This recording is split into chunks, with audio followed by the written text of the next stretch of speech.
Selamat datang di kuliah manajemen sekolah kelas kolaborasi. Selamat jumpa kembali saudara mahasiswa semuanya. Hari ini kita akan membahas topik yaitu tentang organisasi lembaga pendidikan. Pendidikan memiliki peran sentral yang dalam hal ini yaitu terkait pembentukan individu, masyarakat, dan juga untuk masa depan kita semuanya. Untuk mencapai tujuan pendidikan yang baik, tentunya diperlukan organisasi yang efisien dan efektif dan yang berfungsi dengan baik. Sebagai mahasiswa yang tengah memasuki jenjang pendidikan mulai dari pendidikan dasar hingga pendidikan perguruan tinggi saat ini, di mana lembaga pendidikan hal ini sangatlah penting bagi kita semua. Di mana dalam lembaga pendidikan tersebut diperlukan organisasi untuk membentuk karakter dalam individu tersebut untuk bisa mengelola mutu pendidikan dengan baik. Pada perkuliahan ini, kita akan membahas tentang aspek organisasi lembaga pendidikan. Kita akan membahas tentang struktur organisasi seperti aktor yang ada di dalam suatu sekolah, seperti guru, kepala sekolah, dewan pendidikan, dan juga stakeholder yang ada di dalam sekolah tersebut. Sebagaimana mereka dalam menjalankan organisasi tersebut, juga diperlukan adanya kerjasama dan koordinasi yang baik satu dengan yang lain. Termasuk juga dalam hal ini, tantangan yang terberat kita adalah adanya tren yaitu teknologi yang semakin maju dan merubah paradigma dalam pendidikan. Pemahaman tentang organisasi lembaga pendidikan akan membantu kita sebagai calon pendidik dan juga administrator atau bahkan sebagai orang tua yang ingin memberikan dukungan terhadap anak-anak kita dalam memasuki dunia pendidikan. Hal ini menjadikan landasan dasar yang kuat untuk memahami isu-isu penting dalam dunia pendidikan yang sedang berkembang pesat seperti saat ini.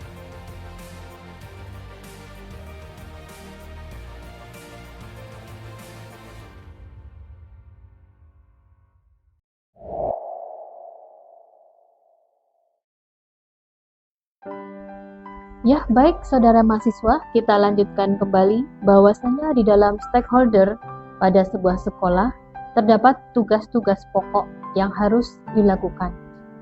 Nah, berikut ini adalah beberapa tugas-tugas pokok yang antara lain seperti guru dan juga kepala sekolah dan juga dewan sekolah. Salah satu tugas pokok guru ada beberapa ya di sini. Yang pertama adalah mendidik. Nah, mendidik adalah tugas utama dari seorang guru. Nah, seperti memberikan tanggung jawab, mengajar, pesan moral, sesuai dengan kurikulum yang ditetapkan oleh lembaga pendidikan dan pemerintah saat ini. Mereka harus dapat mengembangkan metode pengajaran yang efektif, komunikatif, untuk membantu siswa dalam mencapai tujuan pembelajaran. Kemudian tugas pokok yang kedua adalah membimbing dan juga menilai. Guru bertanggung jawab untuk membimbing, menilai kemajuan siswa. Hal tersebut juga melibatkan dan juga memberikan umpan balik dari siswa tersebut setelah proses pembelajaran selesai. Nah, untuk menjalankan proses-proses tersebut, maka diperlukan serangkaian kegiatan seperti memberikan tugas, kemudian ujian, dan juga mengikuti perkembangan daripada individu atau siswa tersebut. Dan yang ketiga adalah mengembangkan materi dan rencana pembelajaran. Guru harus merancang materi pembelajaran sesuai dengan tingkat perkembangan siswa dan juga kebutuhan daripada siswa, serta merencanakan pembelajaran yang memadai yang didukung oleh fasilitas yang lengkap dari sekolah. Adapun stakeholder yang selanjutnya yaitu tugas pokok dari kepala sekolah. Berikut ini adalah tugas-tugas dari seorang kepala sekolah. Antara lain yang pertama adalah manajemen sekolah. Kepala sekolah memiliki peran kunci dalam manajemen sekolah. Mereka mengolah staf, pengajar, administrasi, dan sumber daya yang ada di sekolah tersebut. Dan yang tak kalah menarik adalah yang kedua, yaitu kepemimpinan. Kepala sekolah memberikan arah dan kepemimpinan bagi staf siswa, dan juga mereka bertanggung jawab untuk menciptakan lingkungan belajar yang aman, nyaman, serta mendukung. Dan yang ketiga adalah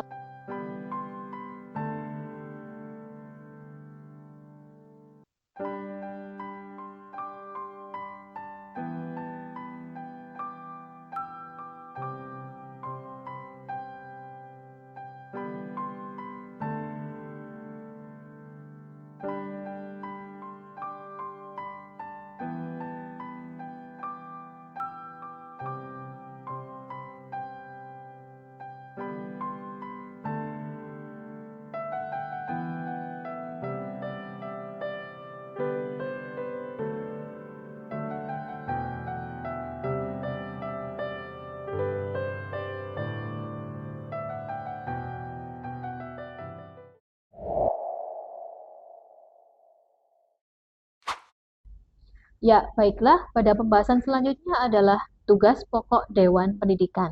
Nah, berikut ini adalah tugas beberapa dari Dewan Pendidikan. Antara lain yang pertama adalah 1. Menyusun kebijakan pendidikan.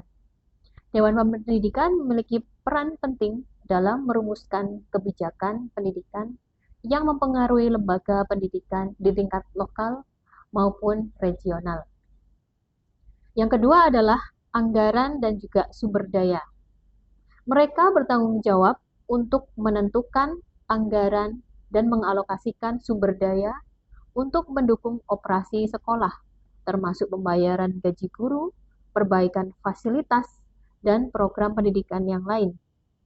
Dan yang ketiga adalah pengawasan dan evaluasi. Dewan Pendidikan harus memantau kinerja dari sekolah tersebut, termasuk hasil belajar siswa dan kepatuhan terhadap kebijakan yang telah ditetapkan oleh sekolah. Dan yang keempat adalah mewakili masyarakat. Dewan Pendidikan adalah suara masyarakat atau aspirasi masyarakat dalam masalah pendidikan dan juga harus berusaha untuk memenuhi kebutuhan dan aspirasi komunitas.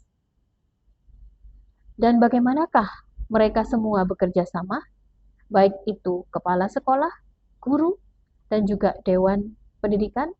Nah, berikut ini adalah bentuk-bentuk kerjasama koordinasi dari stakeholder tersebut. Yang pertama adalah guru, kepala sekolah, dan Dewan Pendidikan harus berkolaborasi untuk mencapai tujuan pendidikan. Mereka perlu berkomunikasi secara teratur untuk memastikan bahwa rencana kebijakan pendidikan berjalan dengan baik. Dan yang kedua adalah memberikan masukan tentang pelaksanaan kurikulum dan juga kebutuhan siswa kepada kepala sekolah. Dan selanjutnya adalah kepala sekolah bertugas menyampaikan laporan tentang kinerja sekolah kepada Dewan Pendidikan. Dan Dewan ini dapat memutuskan langkah-langkah kebijakan yang perlu diambil. Dan selanjutnya tugas Dewan Pendidikan, yaitu sebagai pengambil keputusan, berusaha untuk menciptakan lingkungan pendidikan yang baik untuk siswa maupun masyarakat, sementara guru dan kepala sekolah bertanggung jawab untuk mengimplementasikan kebijakan tersebut. Berikut ini contoh hasil kerjasama di organisasi untuk mencapai tujuan bersama.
Setelah melihat profil Bapak dan Ibu guru serta karyawan, sekarang mari kita lihat sarana dan prasarana yang ada di SDN Sawah 4, Surabaya. Mulai dari lapangan olahraga, lubang biopori,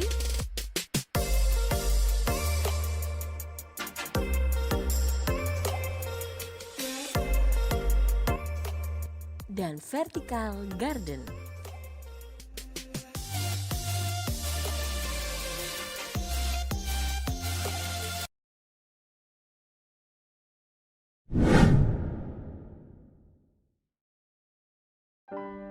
Ya.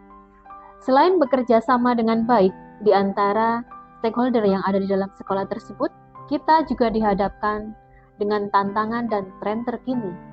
Apa saja tantangan dan tren terkini tersebut?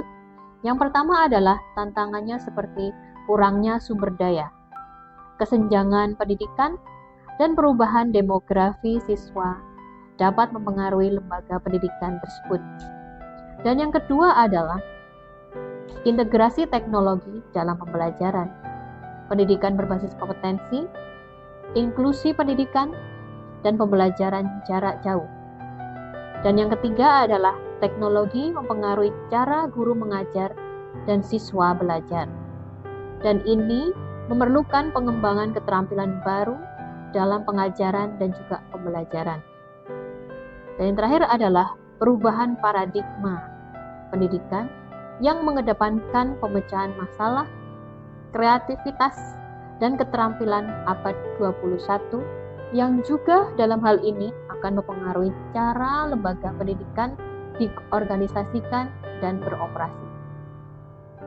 Saya sangat berharap bahwa kuliah ini memberikan wawasan yang berharga dan juga dapat memotivasi kita untuk menggali berbagai macam hal yang lebih tentang bagaimana suatu organisasi lembaga pendidikan memainkan peran kunci dalam mencetak generasi masa depan. Struktur organisasi lembaga pendidikan yang baik adalah kunci untuk memastikan efisiensi dan efektivitas dan mencapai tujuan pendidikan yang optimal. Berikut ada beberapa syarat atau karakteristik dari struktur organisasi yang baik.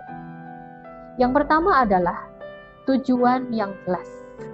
Nah, tujuan yang jelas dalam struktur organisasi harus dirancang untuk mencapai pendidikan yang jelas dan spesifik. Semua anggota staf dan stakeholder yang terlibat di dalamnya harus dapat memahami untuk memiliki visi, misi, dan tujuan yang sama tentang pendidikan yang akan dicapai.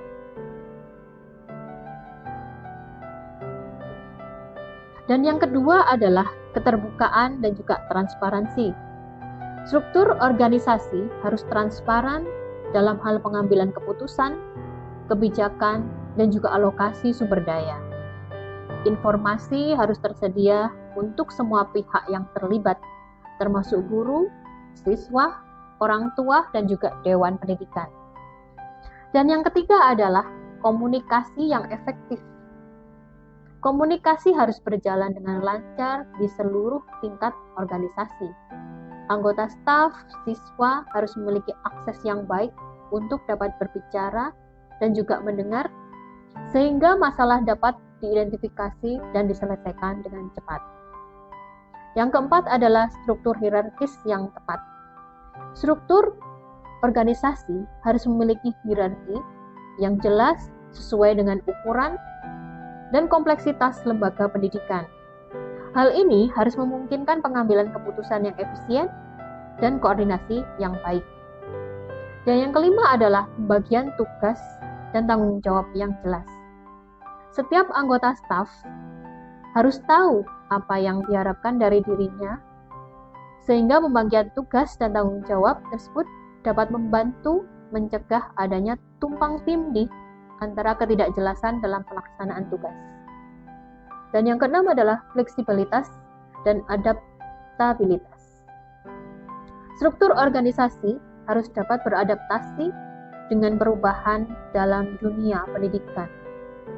Ini termasuk kemampuan untuk merespon perkembangan teknologi, perubahan dalam paradigma pendidikan, dan perubahan dalam kebutuhan siswa. Dan yang ketujuh adalah komitmen terhadap kualitas. Semua anggota staf, stakeholder di dalam sekolah juga harus memiliki komitmen terhadap peningkatan kualitas pendidikan. Jadi, struktur organisasi harus mendorong pengembangan profesionalitas guru dan staf untuk meningkatkan mutu pendidikan. Dan yang terakhir adalah pemberdayaan guru dan siswa. Struktur organisasi yang baik harus memiliki dan juga memberikan kesempatan bagi guru dan siswa untuk dapat berpartisipasi dalam pengambilan keputusan yang mempengaruhi pendidikan mereka. Karena hal ini akan menciptakan rasa ingin memiliki dari sekolah dan juga saling memotivasi satu sama lainnya.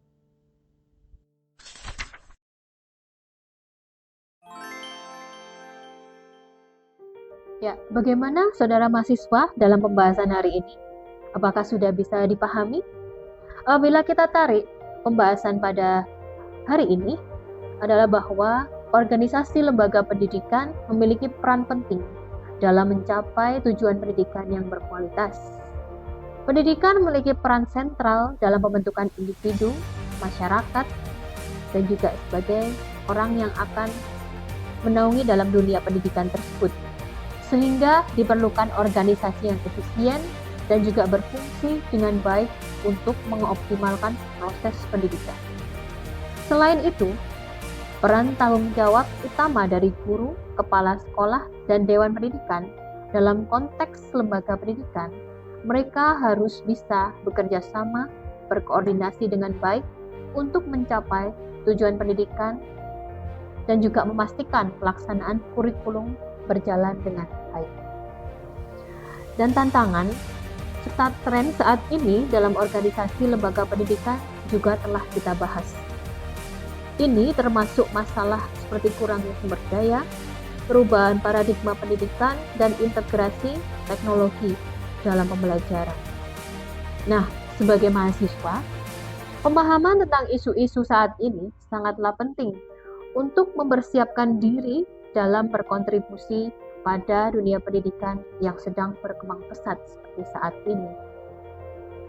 Dan yang terakhir adalah struktur organisasi lembaga pendidikan yang baik juga harus memiliki sejumlah karakteristik atau syarat-syarat seperti tujuan yang jelas, keterbukaan, komunikasi yang efektif, fleksibilitas. Dengan memenuhi syarat-syarat ini, lembaga pendidikan dapat memberikan pendidikan yang berkualitas dan relevan sesuai dengan tuntutan zaman. Ya, bagaimana saudara mahasiswa semuanya? Apakah untuk perkuliahan hari ini bisa dimengerti dan juga nanti harapannya bisa bermanfaat terkait dengan struktur pendidikan? Ya, kita akan berjumpa kembali pada perkuliahan selanjutnya. Wassalamualaikum warahmatullahi wabarakatuh.